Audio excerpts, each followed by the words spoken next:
यहाँ की मिट्टी को उन वीर योद्धा और वीरांगनाओं ने अपने रक्त से सींचा है, जिन्होंने स्वतंत्रता, धर्म और आत्मसम्मान के लिए अपना सर्वस्व न्यौछावर कर दिया है। ये वो पवित्र भूमि है जहां क्षत्रिय वीर मर मिटने को अपना सौभाग्य मानते हैं। वीरांगनाएं अपने सम्मान की रक्षा के लिए धधकती ज्वालाओं में कूद पड़ी, बिना एक पल हिचकिचाए। चित्तौड़ का यह दुर्ग राष्ट्रीय अस्मिता, सनातन संस्कृति का प्रतीक है। यहाँ का दर्शन करना किसी तीर्थ यात्रा से कम नहीं है। जैसा कि कवि श्याम नारायण पांडे जी ने लिखा है, मुझे न जाना गंगा सागर, मुझे न रामेश्वर काशी, तीर्थराज चित्तौड़ देखने को मेरी आंखें प्यासी। ये जो कहावत है, ये निश्चित रूप से ये वो कहावत है जो दिल से निकली हुई कहावत है।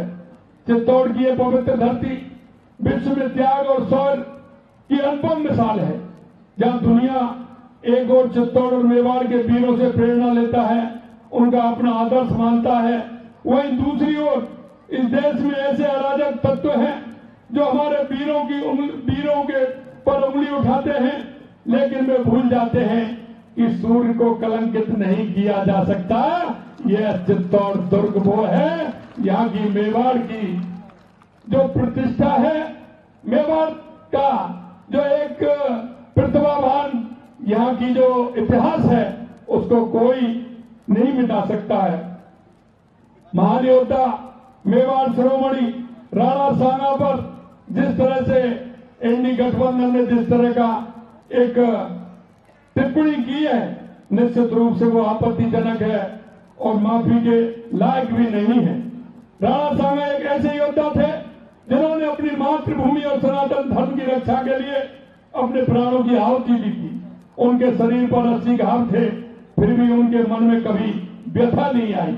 और सबसे बड़ी बात यह थी कि उन्होंने वो युद्ध किया था, और वो युद्ध वहां किया था, दुश्मन की मांग पर किया था, उनके घर में घुस करके किया था, क्योंकि वहां से आगरा और फतेहपुर सीकरी में जब उनकी सल्तनत थी, उन्होंने पानीपत के युद्ध में उनको धूल चटाई थी। और पहली बार धोखे से तोपों का उपयोग किया गया था।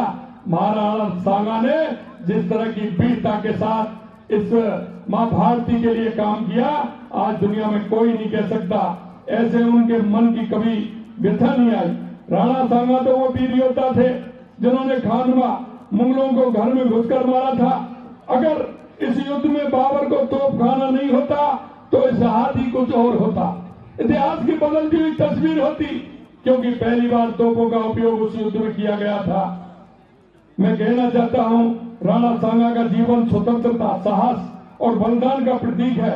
उन्होंने न केवल मेवाड़ की रक्षा की, बल्कि समस्त भारतवर्ष की सांस्कृतिक और धार्मिक पहचान को बचाने में अपनी महत्वपूर्ण भूमिका निभाई थी। उनके बलिदान ने हमें यह सिखाया कि सच्चा योद्धा वही है जो अपने धर्म, अपनी मिट्टी और अपनी जनता के लिए सब कुछ न्यौछावर कर दे। यह बयान न केवल राणा सांगा का अपमान, बल्कि उन सभी योद्धाओं का अपमान है जिन्होंने सनातन धर्म और इस धरती की रक्षा के लिए अपने आप को प्राणों की आहुति दी है। मैं ऐसे नेता से पूछना चाहता हूं, क्योंकि मैं नाम लेना भी उचित नहीं समझता, ऐसे नेता का जिन्होंने टिप्पणी की है, ऐसे नेताओं से मैं पूछना चाहता हूं, क्या कभी आपने राणा सांगा के बलिदान को समझने की कोशिश की है?